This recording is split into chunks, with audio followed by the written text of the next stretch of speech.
the sun.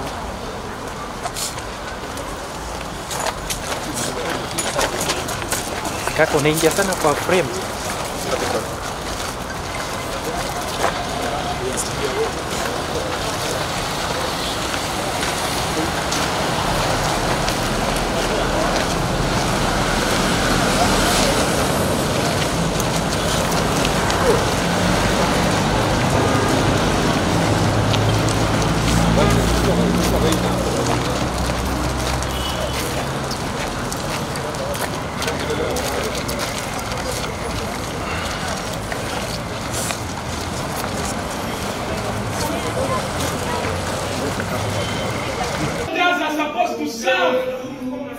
They are supposed to serve and save. Police is supposed to protect, not kill. This is injustice. And if we keep quiet, it will continue. How can you keep someone surrender?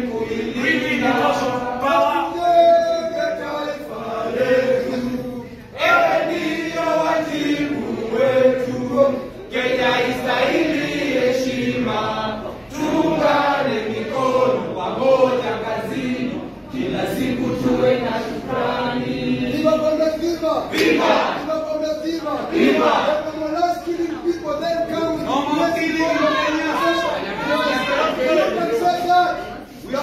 My brother, don't believe that. Don't believe the failure. Don't believe. Don't believe. Don't believe the fighting spirit of government. Don't believe. Don't believe. Down to police killings down. Down. Down to police killings down. Down. Forward justice forward. Forward. Forward the right forward. Forward. Forward the truth forward. Forward. Don't believe the people of failure. Don't believe. Don't believe. Don't believe the fighting spirit of failure. Don't believe. Don't believe. Down to police killings down. Down. Down to police killings down. Down. Forward the justice forward. Forward. Forward the justice forward. Forward. A luta continua. Down with police brutality, down. Down. Down with police brutality, down. Down. Down with impunity, down. Down. Down with arrogance, down. Down. No more police killing. One time president ni Ruto. Kindiki wewe ni mtu wa soprano, unaenda nyumbani. Kijana kutoka Homa Bay amekufia kwa sele ya polisi.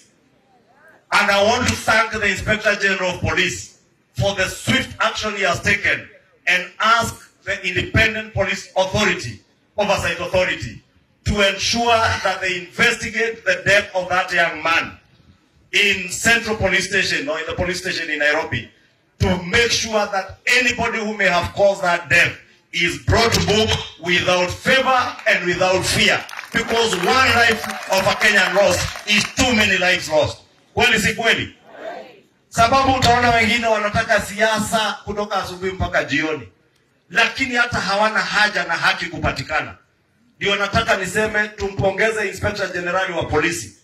Nimeona jana ameamuru wale wote walikuwa kazi wakae kando, uchunguzi ufanyiwe na taasisi ambazo zinafaa kama EPOA. Na EPOA wafanye kazi yao bila uoga, bila ubaguzi. Kama iko mtu amesababisha kifo ya yule kijana ama Mkenya mwingine yoyote, ashikwe apelekwe mahakamani. Kweli si kweli? Si hivyo ndio tutajenga taifa la amani.